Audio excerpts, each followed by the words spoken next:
আসসালামু আলাইকুম, শুভ সকাল। আপনাদের সবাইকে স্বাগত জানাচ্ছি এখন টেলিভিশনের নিয়মিত স্বাস্থ্য বিষয়ক অনুষ্ঠান আরোগ্য নিকেতনে। আজকে আমরা একটা বিশেষ পর্বে উপস্থিত হয়েছি এবং আমাদের মাঝে একজন বিশেষ অতিথি উপস্থিত আছেন। তিনি বাংলাদেশ মেডিকেল ইউনিভার্সিটির ইউরোলজি বিভাগের সম্মানিত অধ্যাপক এবং বাংলাদেশ জাতীয়তাবাদী দল বিএনপির স্বাস্থ্য বিষয়ক সম্পাদক অধ্যাপক ডাক্তার মোহাম্মদ রফিকুল ইসলাম। আজকে আমরা তার সঙ্গে আড্ডা দিব। আমরা তার স্বাস্থ্য ভাবনা, তার রাজনৈতিক ভাবনা এবং অনেক কিছু আমরা আজকে শুনবো। স্যার, আপনাকে আমাদের স্টুডিওতে স্বাগত জানাচ্ছি। ধন্যবাদ আপনাকে। স্যার, একটু আগেই দেখছিলাম যে আপনি পেশেন্ট রাউন্ড দিচ্ছেন, পেশেন্ট দেখছেন এবং সম্প্রতি আপনি অধ্যাপক হিসেবে পদোন্নতি পেয়েছেন। তো এই যে ইউরোলজি বিভাগের অধ্যাপক হিসেবে এই দায়িত্ব পালন আপনি কেমন এনজয় করেন স্যার? ধন্যবাদ আপনাকে। দেখেন, আসলে after all I am doctor, তাই না? মানে সুতরাং যেহেতু ডাক্তার হিসেবেই মানে আমার ব্রত ডাক্তার হিসেবে কাজ করা, রুগীদের সাথে তাদের সেবার ব্যাপারে খোঁজখবর নেওয়া এবং চিকিৎসা করা, এটাই আসলে বেসিক কাজ আমাদের। তারপরে তো মানে আদার্স যে কাজের ভিতরে করতে হয় সেখানে রাজনৈতিক একটা পার্ট থাকে, সেই পার্টটুকু করতে হয়। তবে চিকিৎসা পেশার সাথে যেহেতু জড়িত, চিকিৎসা পেশাতে সবসময় আনন্দ ভোগ করি এবং উপভোগ করি ব্যাপারটাকে।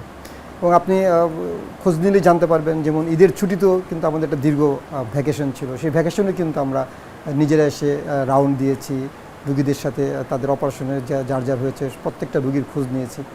এটা আসলে মানে এনজয় করার মতো। মানে আপনি যদি চিকিৎসার বিশেষ করে ইউরোলজির সাইডে আপনি নিশ্চয়ই জানেন যে একটা আধুনিকতার ছোঁয়া কিন্তু ইউরোলজিতে আছে।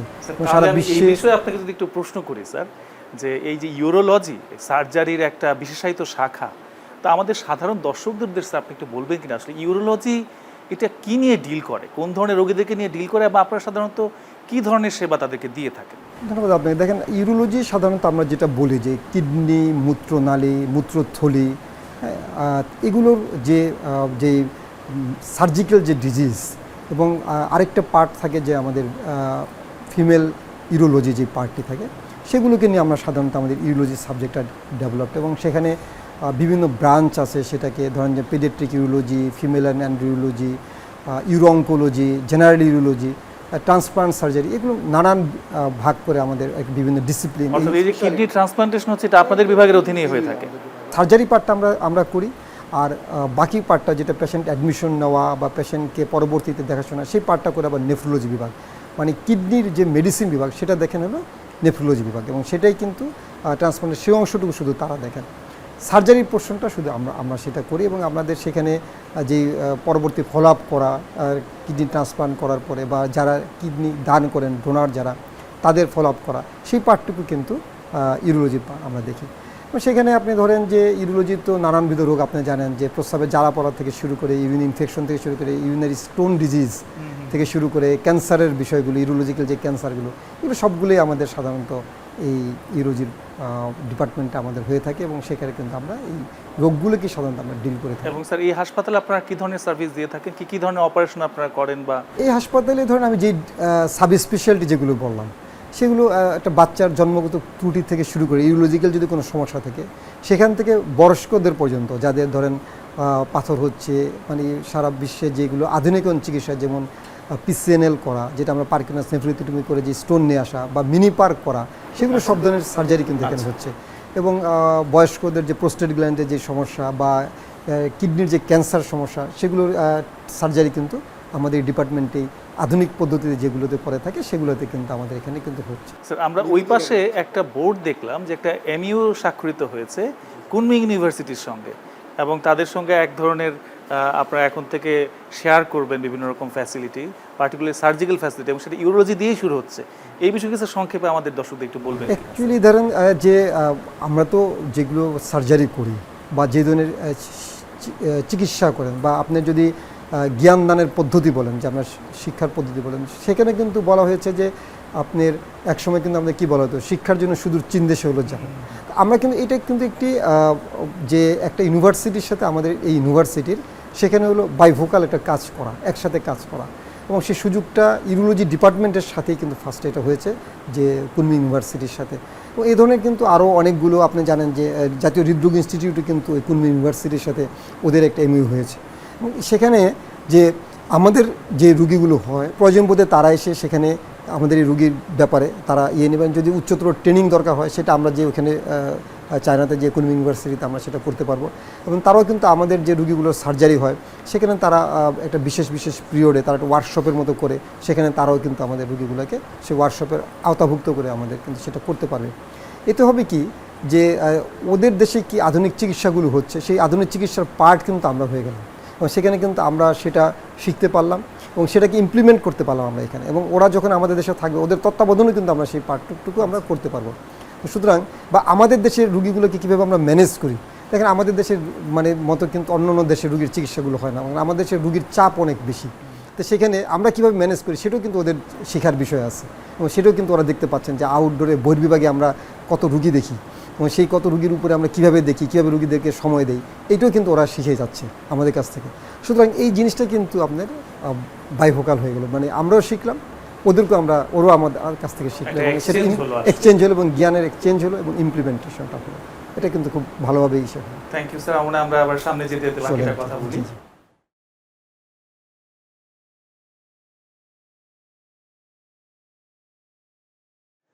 স্যার যেমন কথা বলছিলাম স্যার, আপনি এখন অধ্যাপক হিসেবে দায়িত্ব পালন করছেন এই বিভাগে। এছাড়া আমরা জানি যে আপনি আপনার ব্যক্তিগত চেম্বারও মেনটেন করছেন, ঢাকার একটা ব্যস্ততম কনসালটেশন সেন্টারে আপনি পেশেন্ট দেখছেন। তো এর বাইরে আমরা আরও জানি আপনি এই একটা বিশেষায়িত চিকিৎসা সেবার সঙ্গে সংযুক্ত থাকার পাশাপাশি বাংলাদেশ জাতীয়তাবাদী দলের স্বাস্থ্য বিষয়ক সম্পাদকের মতো একটা গুরুত্বপূর্ণ দায়িত্ব পালন করছেন। এই সমন্বয়টা স্যার কীভাবে করেন? দেখেন আসলে এটি আপনি যেটি বলেছেন আসলে সত্যি একটি মানে টাফ যে অংশটুকু সেটি ধরেন চিকিৎসার যে পার্টটি, স্বাস্থ্য বিষয়ক সম্পাদকের কাজও কিন্তু মানুষের চিকিৎসার রিলেটেড যে সমস্যাগুলো হয় সেগুলোকে কাজ করা, সেগুলোকে তুলে ধরা এবং সেগুলোকে কীভাবে সাহায্য করা যায় সেই ব্যাপারে। সুতরাং এটা কিন্তু আমার চিকিৎসার একটা পার্ট হিসেবেই থাকে। আর হাসপাতালের যে আমার যে অংশটুকু থাকে সেটা আমাকে হাসপাতালে ওয়ার্ক করতে হয়, হাসপাতালে রুগী দেখা, অপারেশন করা কিংবা বহির্বিভাগ মেনটেন করা, এই ধরনের ওই সমস্যাগুলোর সাথে আমাকে নিয়মিতই ফেস করতে হচ্ছে এবং নিয়মিত সেটাকে আমি সেভাবে করে থাকি, রুটিন ওয়ার্ক করে থাকি। এর বাইরে যেটা আমার যে ইভিনিং যে আমার প্রাইভেট প্র্যাকটিস যেটি কথা বললেন, এটা তো স্বায়ত্তশাসিত প্রতিষ্ঠান, যেহেতু এখানে আমাদের কোনো এই ধরনের কোনো হার্ড অ্যান্ড ফাস্ট রুল নেই, যার কারণে আমরা এই প্র্যাকটিস করার আমাদের একটা সুযোগ থাকে এবং সেটা আমি নিয়মিতভাবে আমার চেম্বার যেটুকু করা সেটা বাইরের রুগীকে, সাধারণত আমরা হসপিটালের কোনো রুগীকে এন্টারটেনমেন্ট করি না এখানে। বাইরের রুগীকে যেটা দেখি সেটা বাইরের প্র্যাকটিসের মধ্যে থাকে। এবং পরবর্তীতে ধরেন রাজনৈতিক যে অংশটুকু বলেন, দেখেন এটি তো একটু ইয়েতে পরিণত হয়ে গেছে এবং সেটি ধরেন যে সেই স্টুডেন্ট লাইফ থেকে শুরু করা রাজনীতিতে, তো সেই রাজনীতির স্টুডেন্ট লাইফ থেকে শুরু করে এখন পর্যন্ত করা এবং সেটাকে মেনটেন করে যাচ্ছি, এভাবেই মেনটেন করে যাই যে অন্তত আমার পেশার সাথে যেন সাংঘর্ষিক না হয়, এবং যতটুকু পেশার সাথে মেনটেন করে তারপরে ওই রাজনীতির অংশটুকু করি, এবং সেটা আপনাদের দোয়ায় বলতে পারেন এখন পর্যন্ত চালিয়ে যেতে পারছি। জানি না, যদিও আমার হয়তো পেশাজীবী রাজনীতির বাইরেও আমাকে ন্যাশনাল রাজনীতির সাথে সম্পৃক্ত হতে হয়েছে, সেটা মিলিয়ে দুটাকে মিলিয়ে সমন্বয় করেই এখন পর্যন্ত হয়তো সেবা করতে পেরেছি। সেটা আপনি বলেন জাতির যখন দুর্যোগ এসেছে, বিশেষ করে যে করোনাকালীন সময় বলেন কিংবা প্রাকৃতিক দুর্যোগ যেটি হয়েছে, ফ্লাড হয়েছে সারা বাংলাদেশে, আপনি দেখেছেন সেগুলোতে কিন্তু বাংলাদেশ জাতীয়তাবাদী দলের ওই ক্রাইসিস মুভমেন্টে কিন্তু বাংলাদেশ জাতীয়তাবাদী দলের মেডিকেল পারপাস যেটুকু করা দরকার ছিল স্বাস্থ্যগত ব্যাপারে, সেই ব্যাপারে কিন্তু চেষ্টা করেছি এগিয়ে আসতে, এবং সেটি হয়তো বা মোটামুটি আপনাদের সফলতার ভার, সেটা পেরেছি কি পেরেছি না সেটার ভার জনগণের হাতে। স্যার আমরা জানি আপনি যথেষ্ট ব্যস্ত সময় পার করছেন, এখন আপনার পেশেন্ট দেখা বা একাডেমিক অন্যান্য কাজকর্ম আছে, আপনি স্যার সেগুলো শেষ করেন। অফিস আওয়ারের পরে আমরা স্যার আপনার ব্যক্তি জীবন এবং রাজনৈতিক জীবন সম্পর্কে শুনবো। দর্শক মণ্ডলী, আমরা একটা বিরতিতে যাচ্ছি, বিরতির পরেই আমরা আবার স্যারের সঙ্গে ফিরছি।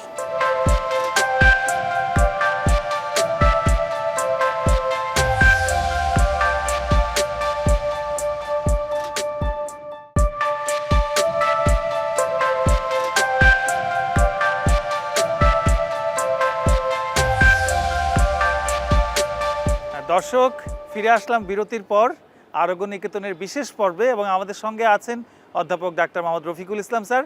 স্যার, বিরতির আগে আমরা শুনছিলাম আপনার চিকিৎসা সঙ্গে সংযুক্ত থাকার ব্যাপারে এবং পাশাপাশি কিভাবে আপনি এই রাজনীতির বিশাল অঙ্গনটিকে আপনি সমন্বয় করছেন। তো স্যার এই প্রসঙ্গেই জানতে চাইবো আপনার রাজনীতির হাতেখড়িটা কিভাবে শুরু হয়েছিল? দেখেন আসলে রাজনীতিটা যখন শুরু হয় তখন বিশেষ করে যখন আমি ইন্টারমিডিয়েটে যখন শুরু করি, তখন ওই সময় দেখা গেলো যে আমি তখন ঢাকা কলেজের ছাত্র ছিলাম। আচ্ছা, তো ঢাকা কলেজের ছাত্র হিসেবে আপনি তো জানেন যে ঢাকা কলেজ সব সময় রাজনৈতিক মাঠে গরম। বেশ গরম, সরবর তারা। এবং এখানে ধরেন ঢাকা কলেজে ভর্তি যখন হই, তারপরে ওইখান থেকেই শুরু হলো ঢাকা কলেজের রাজনীতি। কিন্তু হয়তো ঢাকা কলেজের রাজনীতির চেয়েও আমার এরিয়াতে, যেটা আমি যেই এরিয়াতে আমার জন্ম বাসাবো, সেখানে দেখা গেছে যে রাজনৈতিক কর্মশালাটা অনেক বেশি ছিল। এবং সেখানে দেখা গেছে যে বিভিন্ন প্রোগ্রামে, বিভিন্ন ইয়েতে রাজনৈতিকভাবে অংশগ্রহণ করা, এবং ঢাকা কলেজের থেকেও বিভিন্ন প্রোগ্রামে মানে নিচ থেকে যাওয়া, সেখান থেকে শুরু। এবং যদি বলেন যে বাই পোস্টে রাজনীতিতে আসা, সেটা শুরু হয়েছে কিন্তু অ্যাকচুয়ালি ঢাকা মেডিকেল কলেজে।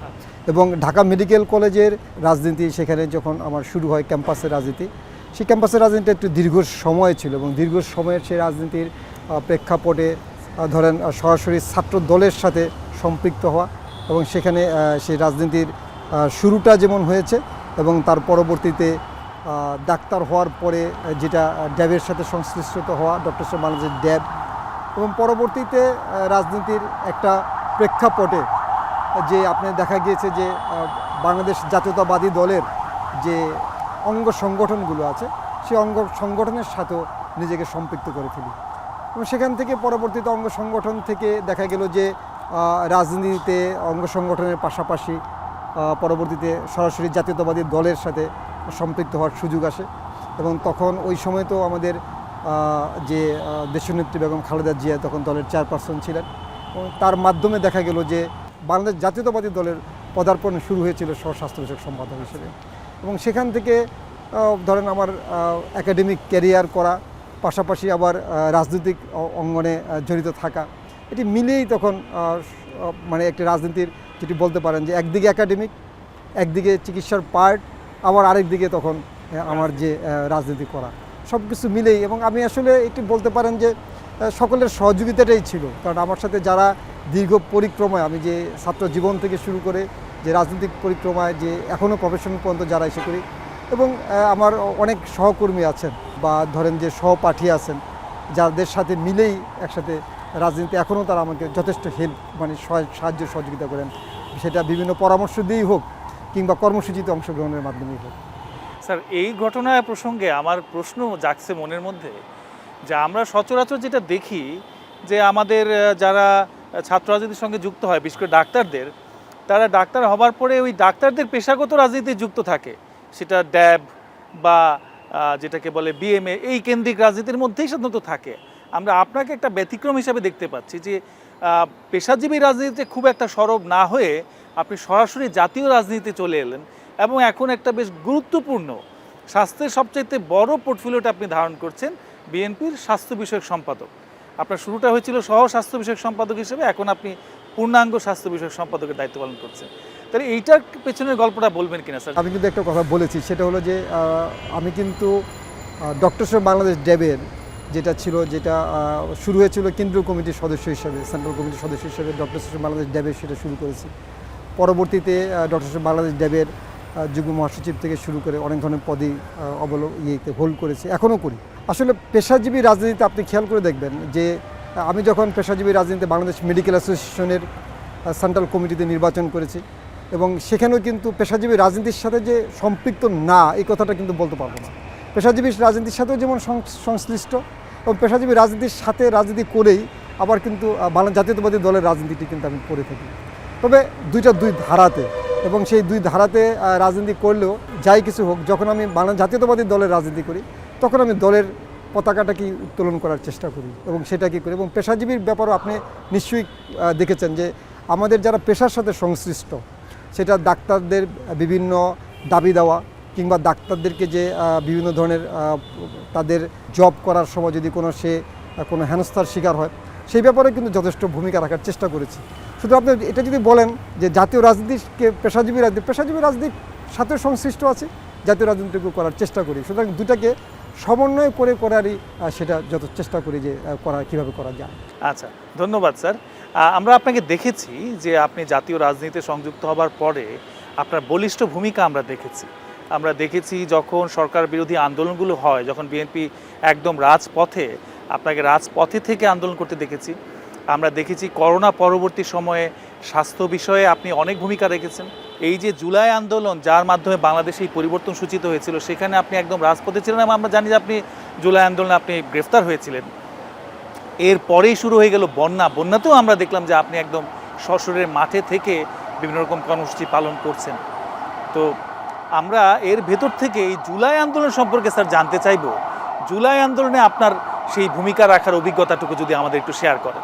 আপনি যেহেতু করোনাকালীন সময়ে বলেছেন, দেখেন করোনাকালীন সময়ে মানে যেটা আমাদের তো আপনি জানেন যে সারা বাংলাদেশেই যেই একটা পরিস্থিতি তৈরি হয়েছিল, আমরা জানি না যে কী চিকিৎসা করতে হবে, কী ধরনের তাদেরকে সাহায্য সহযোগিতা আমরা দিব, একটু টাফ ছিল ওই সময়টা করা। তারপরেও কিন্তু করোনাকালীন সময়ে কিন্তু আমাদের দলের যে ভারপ্রাপ্ত চেয়ারম্যান ছিলেন তখন, এখন যে তারপরে যে পরবর্তীতে যিনি এখন চেয়ারপারসন হলেন, বর্তমানে এই সরকারের মাননীয় প্রধানমন্ত্রী, তার নির্দেশনায় কিন্তু আমরা তখন বিশেষ করে করোনাকালীন সময় অনেক সাপোর্ট এদেশের চেষ্টা করেছি আমরা মেডিকেল সাপোর্ট কীভাবে দেওয়া যায় সেটাকে দেওয়ার জন্য।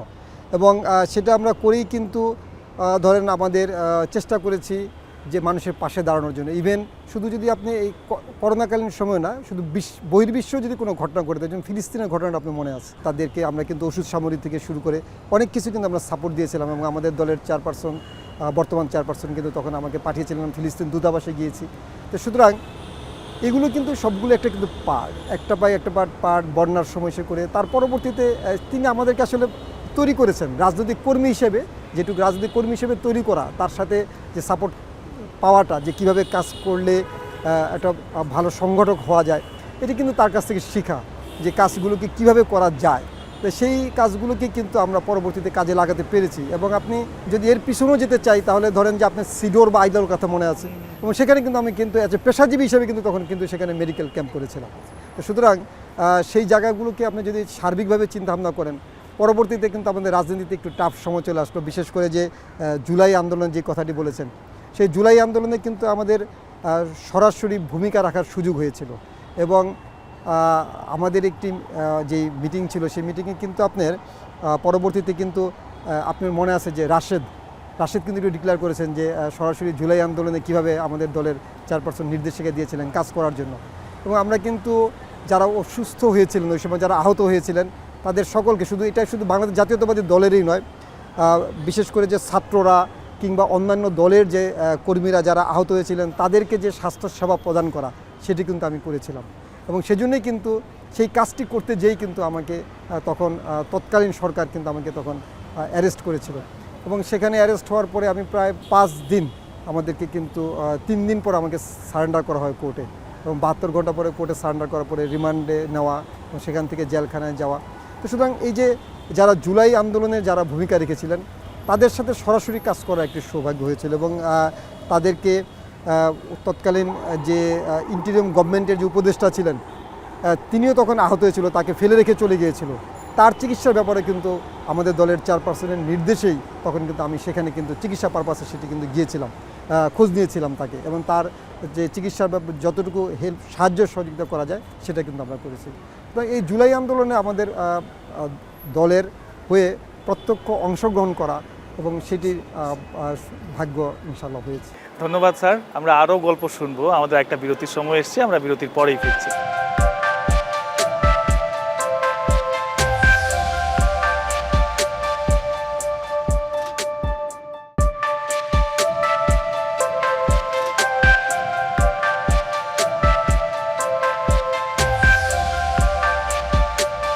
স্যার, বিরতির আগে আমরা আপনার বর্ণাঢ্য রাজনৈতিক জীবনের বিভিন্ন প্রেক্ষিত নিয়ে আলোচনা করছিলাম। যদি আপনার রাজনৈতিক জীবন নিয়ে আলোচনা করি, একটা গুরুত্বপূর্ণ জায়গা দখল করে আছে বেগম খালেদা জিয়া। কারণ আপনি তার সময়ই প্রথম সহস্বাস্থ্য বিষয়ক সম্পাদক হলেন। এরপরে ঘটনা পরিক্রমায় অনেক কিছুই হলো, তার কারাবরণ শুরু হলো এবং কারাগারে তিনি অসুস্থ হলেন। এবং তারপরে তাকে প্রথমে এই বিএমইউতে চিকিৎসা দেওয়া হচ্ছিল এবং তারপরে ওনাকে যখন উনি মুক্ত হলেন, সেখান থেকে উনি এভারকেয়ার হাসপাতালে চিকিৎসা নিচ্ছেন। এবং আমরা দেখতে থাকলাম যে ক্রমাগত তার স্বাস্থ্যের অবনতি হচ্ছিল এবং তখনকার সরকার তার স্বাস্থ্য সেবা পাওয়ার ব্যাপারে কিছুটা প্রতিবন্ধকতাও তৈরি করেছিলেন। তো তখন তার স্বাস্থ্য সেবার সঙ্গে আপনি খুব ওতপ্রোতভাবে সম্পৃক্ত ছিলেন। এই অভিজ্ঞতাটা আমাদের শেয়ার করবেন কিনা? কারণ তখন তো খুবই বিরুদ্ধ সময়, খুবই একটা টাফ সময় বলতে গেলে যেটাগুলো টাফেস্ট সময় আপনারা পার করছিলেন?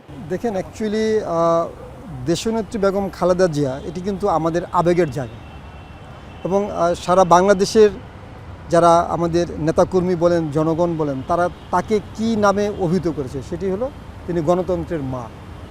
তো তার এই আবেগের জায়গাতে তিনি যখন আদালতে হাজিরা দিতেন, আমাদের কর্মীরা কিন্তু নিয়মিত তার সাথে সে সময় কিন্তু যেতেন, এবং আদালত থেকে যখন বের হচ্ছেন তখন সেই অবস্থায় কিন্তু আমাদের কর্মীরা তার সাথে তার গাড়িকে চারিদিক থেকে ঘিরে রাখতেন।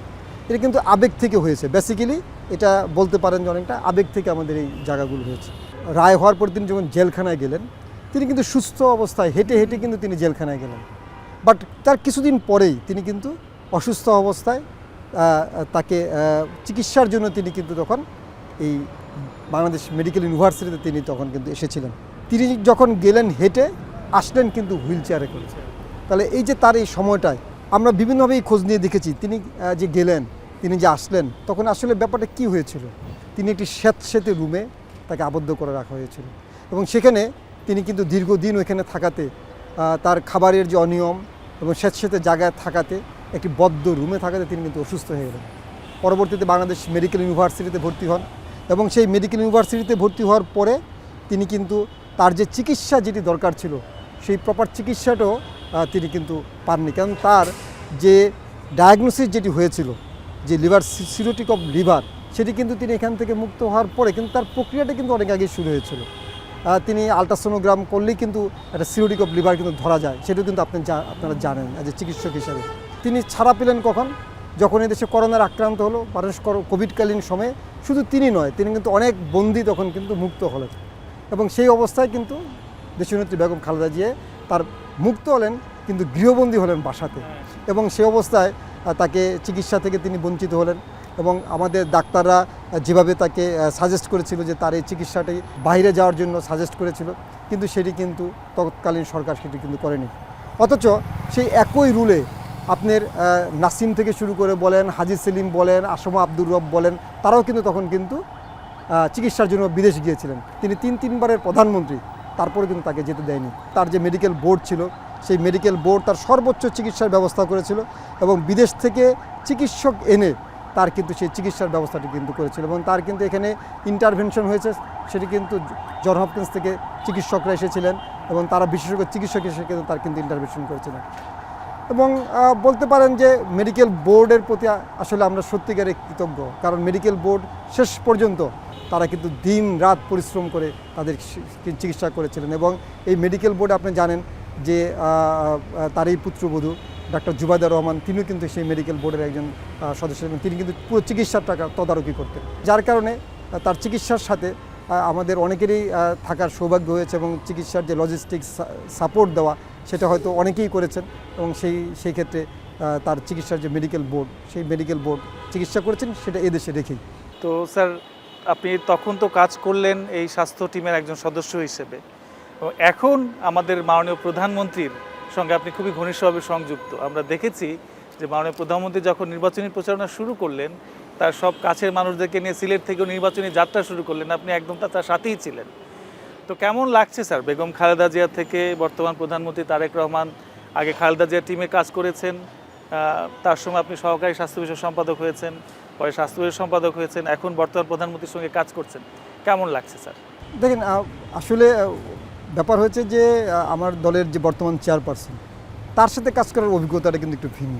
তিনি কিন্তু গাইড করেন, শোনেন এবং বলেন, এবং যেটি কাজ করি সেটাকে ধরেন কারেকশন করার সুযোগ দেন, এবং কারেকশন করে, এবং তিনি আসলে আমি দেখেছি যে তারা দুজনেই কিন্তু জনগণের কথা চিন্তা করে কাজগুলো দেন। আমরা একটা প্রপোজাল দিই যে এটা এইভাবে করলে এভাবে ভালো হয়, কিন্তু সে চিন্তা করেন যে মানুষের কতটুকু উপকার হবে। একটা ধরেন যেটা আমাদের প্রান্তিক লেভেলে হোক বা যে লেভেলেরই হোক, মানুষ তারা কী উপকার পাবে এই এইটার মাধ্যমে, সেটাই কিন্তু সে চিন্তা ভাবনা করেন। এই দুই জায়গাতে কাজ করার ধরেন সমন্বয় করে কাজ করাটা যে খুব বেশি সমস্যা হচ্ছে ব্যাপারটা তা নয়, তবে আমাদেরকে বেশ ভালোভাবে আমরা যে কাজ করি, সেই কাজকে সমন্বয় করার জন্য যতটুকু সহযোগিতা করার সেটা করেন।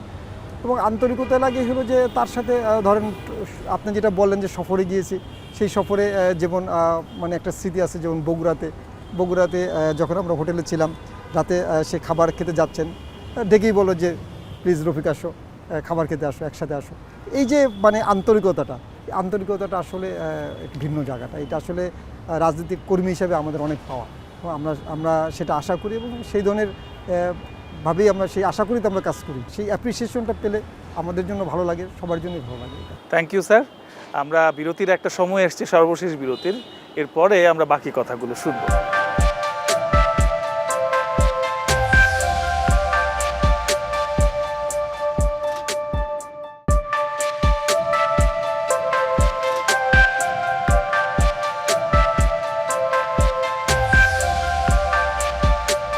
স্যার বিরতির পরে আবার ফিরে আসলাম। স্যার আমরা এবার দেখতে পাচ্ছি যে আপনার ক্ষমতায় চলে এসেছেন এবং সেই ক্ষমতাসীন দলের যে রাজনৈতিক দল, সেই দলের আপনি স্বাস্থ্য বিষয়ক সম্পাদক। আপনাদের দলের যে নির্বাচনী ইশতেহার ছিল সেখানে একটা কথা খুব উল্লেখযোগ্যভাবে ছিল, সেটা হচ্ছে স্বাস্থ্য খাতে জিডিপির 5% বরাদ্দ দেওয়া, এবং এটা একটা বৈপ্লবিক কথা। তো আপনি কি মনে করেন, এটা কি বাস্তবায়নযোগ্য কিনা, বা এটা কীভাবে আপনারা বাস্তবায়ন করতে চান? ধন্যবাদ আপনাকে। দেখেন আসলে সরকারের মাত্র শুরু, সরকার মাত্র 100 দিন পার করেছে এবং সেখানে দেখা যাচ্ছে যে সরকারের যে একটি নির্বাচনের আগে যে নির্বাচনী ম্যানিফেস্টো যেটি ডিক্লেয়ার করেছিল, সেখানে কিন্তু তারা বিভিন্ন ইস্যুতে কথা বলেছে, যেমন শুধু চিকিৎসার এই সংক্রান্তই না, ফ্যামিলি কার্ড বলেন, কৃষক কার্ড বলেন, বা আদার্স যেগুলো আমাদের চিকিৎসা সংক্রান্ত ব্যাপারে, সব কিছুর ব্যাপারে, বা খাল খনন কর্মসূচি আপনি দেখতে পাবেন তাদের কিন্তু অলরেডি ফ্যামিলি কার্ড কিন্তু ইস্যু হয়েছে এবং সেখানে কিন্তু তারা ফ্যামিলি কার্ড নিয়ে কাজ করেছে, কৃষক কার্ড নিয়ে কাজ করেছে, খাল খনন কর্মসূচিও কিন্তু শুরু হয়েছে। তো আমি আশা করি যে এখানে কিন্তু তৎকালীন যে ওই সময়ে যে নির্বাচনী আমাদের যে ম্যানিফেস্টোটা ডিক্লেয়ার করা হয়েছিল, তাতে বলা হয়েছিল কি যে জিডিপির 5% পর্যায়ক্রমে বাস্তবায়ন করা হবে। সুতরাং আপনি যদি আশা করেন যে এই বাজেটেই জিডিপির 5% দিয়ে দেওয়া হবে, ব্যাপারটা কিন্তু তা নয়। সুতরাং পর্যায়ক্রমে আপনি হয়তো দেখতে পাবেন, সেটি আমরা কিন্তু বলেছি বারবার যে আমরা আশাবাদী যে জিডিপির 5% পর্যায়ক্রমে দেওয়া হবে। হয়তো এই বাজেটে যেটি ছিল আমাদের অনেক কম, সেই বাজেটে হয়তো আমরা আশা করি যে 1% বা তার উপরে সেটা যাবে, হয়তো পর্যায়ক্রমে সেটিকে আমরা 5%-এ এই গভর্নমেন্ট যতদিন রান করবে ততদিন, সেই সময়ের তার টেনুরের ভিতরেই সেটা হয়তো বাস্তবায়ন সম্ভব হবে। আর বাজেটের উপরে নির্ভর করলে কিন্তু হবে না, এবং বিশেষ করে যে গভর্নমেন্ট চেষ্টা করছেন, যে সরকার যেটি বলেছিল যে তৎকালীন আমাদের তখন ওই সময় আমাদের আমরা বলেছিলাম কি যে প্রাথমিক স্বাস্থ্য ব্যবস্থার উপরে জোর দেওয়া, এবং সেটি কিন্তু চেষ্টা করেছি আমরা করতে, যে প্রাথমিক স্বাস্থ্য ব্যবস্থার উপরে জোর দেওয়া, সেটিকে নিয়ে কাজ করা। তো সেইগুলোকে সার্বিকভাবে কীভাবে স্বাস্থ্য ব্যবস্থাটাকে ডেভেলপ করা যায় সেইটা নিয়েই কিন্তু আমাদের কাজ চলছে, এবং সেই জন্য আমাদের যে পুরো টিম, মাননীয় প্রধানমন্ত্রীর সমন্বয়ে যে আমাদের যে মাননীয় মন্ত্রী মহোদয়ের যে টিমগুলো আছেন, তারা সকলেই কিন্তু এই ব্যাপারে কিন্তু কাজ করছেন যে কীভাবে মানুষের স্বাস্থ্য ব্যবস্থাকে, আমরা যেটা বলেছি যে মানুষের স্বাস্থ্য ব্যবস্থাটিকে অন্তত দোরগোড়ে পৌঁছে দেওয়া যায়, সেইটা নিয়ে কাজ করার জন্য তারা কিন্তু চেষ্টা করে যাচ্ছেন। ধন্যবাদ স্যার। আমরা আরেকটা প্রশ্ন জানতে চাইব, সেটি হচ্ছে যে আপনি কারেক্টলি বলেছেন যে আসলে সরকার আয়ু তো মাত্র এই 100 দিন পার করলো কেবল, কিন্তু আমরা দেখলাম যে সরকার ক্ষমতা নেওয়ার প্রায় সাথে সাথেই একরকম বিনা মেঘে বজ্রপাতের মতো হামের মানে একটা আউটব্রেক শুরু হয়ে গেল, যেটার জন্য আসলে সরকার কোনোভাবেই প্রস্তুত ছিল না, এবং এটার ঘাটতিও সরকার আসলে উত্তরাধিকার সূত্রে পেয়েছে। কিন্তু তারপর আমরা দেখলাম যে সরকার বেশ নড়ে চড়ে বসেছে। আপনাকে আমরা বেশ অ্যাক্টিভ থাকতে দেখেছি, যখন হামে রাজশাহী মেডিকেলে কিছু মৃত্যুর সংবাদ আসলে আপনি সরাসরি সেখানে চলে গেলেন। এরপরে আমরা সাপ্লিমেন্টারি ভ্যাকসিনেশন শুরু হতে দেখেছি। আমরা ওই ঢাকায় যে ডিএনসিসির যে হাসপাতালটি আছে সেটিকে এই হামের জন্য ডেডিকেটেড করতে দেখেছি, বিভিন্ন হাসপাতালে হামের অ্যাক্টিভিটি শুরু হয়েছে। কিন্তু তারপরেও আমরা দেখলাম যে হামে বেশ কিছু মৃত্যু হয়েছে। তো সার্বিকভাবে আপনি কিভাবে মূল্যায়ন করেন স্যার? আপনি এই হাম ব্যবস্থাপনায় আপনাদের সরকারকে আপনি সফল বলে মনে করেন, বা এখানে আরও কী কী করা যেতে পারতো, বা এখনও কী করা যেতে পারে বলে মনে করেন? অ্যাকচুয়ালি আপনার প্রশ্নের মধ্যে কিন্তু আপনার উত্তর আছে। আপনি বলেছেন যে এটি কিন্তু উত্তরাধিকার সূত্রে পাওয়া। কেন এটি হলো? হাম রোগটি যেভাবে ছড়ায়, যে ভ্যাকসিনেশনের যে অভাব, হামের যে ভ্যাকসিনটি যেটি দেওয়া হয়, সেই ভ্যাকসিনটি কিন্তু এই ইন্টিরিয়ম গভর্নমেন্ট থেকে কিন্তু দীর্ঘদিন এটা প্রায় বন্ধ ছিল। শুধু তাই নয়, যে ভ্যাকসিনেশনের অভাব সেটুকুই আমি শুধু বলবো না, এবং যারা ভ্যাকসিনটা প্রয়োগ করেন, যে টিকাটি দেন, তারাও কিন্তু বিভিন্ন আন্দোলনে ছিলেন, যার কারণে তারা কিন্তু আন্দোলন করেছেন। সুতরাং তারাও কিন্তু সেখানে তাদের সেই কার্যক্রমটা যে বাস্তবায়ন করা, সেই জায়গাটা কিন্তু হয়নি। এবং আরেকটি যেটি হয় সাধারণত, যে প্রতিষেধকটি যেভাবে তৈরি হয়, সেটা হলো কি ব্রেস্ট ফিডিংয়ের মাধ্যমে, মায়ের যে ব্রেস্ট ফিডিংয়ের মাধ্যমে যে দুধ পান করেন, সেই পান করার মাধ্যমে কিন্তু এইটি পায়। সো সেই অংশটিও কিন্তু যে নজরদারি করা, সরকারের নজরদারি করা এবং সেটাকে উৎসাহিত করা, সেটি কিন্তু হয়নি, যার কারণে এই ক্রাইসিসটি তৈরি হয়েছে। এবং আমি আপনার মাধ্যমে এবং এই এখন টিভির মাধ্যমে বলতে চাই যে হামে যারা আক্রান্ত হয়েছেন কিংবা যারা আক্রান্ত হয়ে যে সকল শিশু মৃত্যুবরণ করছেন, তাদের সে সকল শিশুদের প্রতি এবং সে সকল পরিবারের প্রতি আমি সমবেদনা জ্ঞাপন করছি। কোনো মৃত্যুই আমাদের কাম্য নয়। সুতরাং হামের মাধ্যমে এটি যে ছড়িয়েছে, সেটিকে সরকার কতটুকু পদক্ষেপ নিয়েছে সেটি খুব ইম্পর্ট্যান্ট। সেখানে দেখা গিয়েছে যে ভ্যাকসিনেশন যে প্রক্রিয়াটি শুরু করা বা গাভীর থেকে যে ভ্যাকসিনেশনটা নেওয়া, এই ভ্যাকসিনের যে গাভীর কাছে সঞ্চয় ছিল, সেটিকে নিয়ে ভ্যাকসিনেশনটাকে কার্যক্রমটাকে শুরু করা। আপনি দেখেছেন যে 5ই এপ্রিল থেকে সেটি কিন্তু সরকার শুরু করেছে। ঢাকা সিটি কর্পোরেশনের দক্ষিণ এবং উত্তর থেকে শুরু করে অন্যান্য 2টি সিটি কর্পোরেশন এবং 18টি জেলার তারা কিন্তু এই ভ্যাকসিনেশন প্রোগ্রামটি শুরু করেছে। এবং সেখানে কিন্তু এই ভ্যাকসিনেশনের মাধ্যমে প্রায় 2 কোটির মতো শিশুকে কিন্তু ভ্যাকসিনেশনের আওতাধীন নিয়ে আসা হয়েছে। 122% আমরা বলতে পারি যে টার্গেট ছিল সেটা 122% সাকসেস করেছেন তারা তাদের ভ্যাকসিনেশন প্রক্রিয়াটি।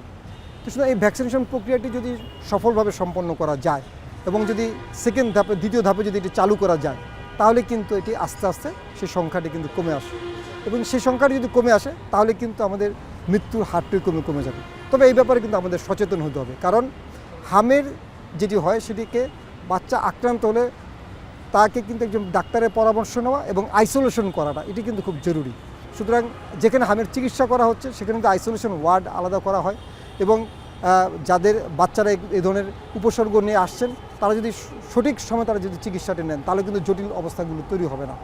এবং যদি জটিল অবস্থা তৈরি হয়, সেটির জন্য যে সাপোর্ট দিয়ে, যে ভেন্টিলেটর সাপোর্টের মাধ্যমে যে চিকিৎসা করা, সেটিও কিন্তু ব্যবস্থা করা দরকার।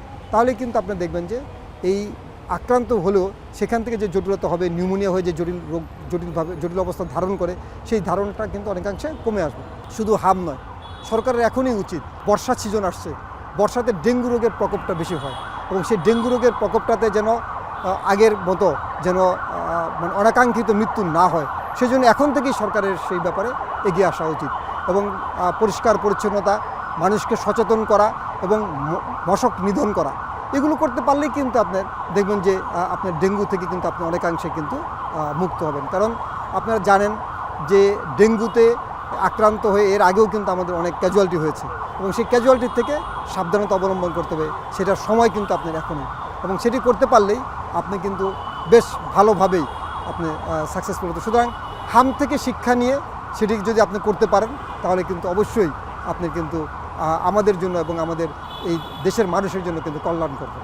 অসংখ্য ধন্যবাদ স্যার, আপনাদের জন্য শুভকামনা রইল। আশা করি এই যে বিশাল একটা জনসচেতনতা, এখানে আপনারা নেতৃত্ব দিতে পারবেন। আমরা আপনার উজ্জ্বল নেতৃত্ব এবং উজ্জ্বল ভবিষ্যৎ কামনা করি। একটি পর্বের মাধ্যমে আসলে আপনার পুরো জীবন বা রাজনীতি বা আপনার চিকিৎসা এই সমস্ত কিছু তুলে আনা সম্ভব নয়। তো আমরা চেষ্টা করেছি যে আমরা কতটুকু কিছুটা আলোচনা করতে পারি কিনা। দর্শক মণ্ডলী, আপনাদেরকে অসংখ্য ধন্যবাদ এতক্ষণ মনোযোগ দিয়ে আমাদের এই কথাগুলো শোনার জন্য। আমরা বর্তমানে বাংলাদেশের স্বাস্থ্য খাতকে যারা নেতৃত্ব দিচ্ছেন, তেমন একজনের সঙ্গে আলোচনা করলাম। আশা করব তাদের বলিষ্ঠ নেতৃত্বে বাংলাদেশের স্বাস্থ্য খাত এগিয়ে যাবে এবং আমাদের জনস্বাস্থ্যের যে সমস্ত হুমকিগুলো আছে, সেগুলো আমরা খুব দ্রুতই সেগুলো চিহ্নিত করে মোকাবেলা করতে পারবো। ভবিষ্যতে কোনো পর্বে আপনাদের সঙ্গে দেখা হবে এবং ভবিষ্যতে স্যার আপনার সঙ্গেও আমরা আশা করব অন্য কোনো এপিসোডে, অন্য কোনো একটা পর্বে আপনার সঙ্গে আরও আলোচনা আমরা করতে পারবো। ধন্যবাদ আপনাকে এবং ধন্যবাদ এখন টিভির সকল দর্শক এবং সকল কলাকুশলী। আপনাকে অসংখ্য ধন্যবাদ। দর্শক মণ্ডলী, আপনাদেরকেও ধন্যবাদ। পরবর্তী পর্বে দেখা হচ্ছে। আসসালামু আলাইকুম।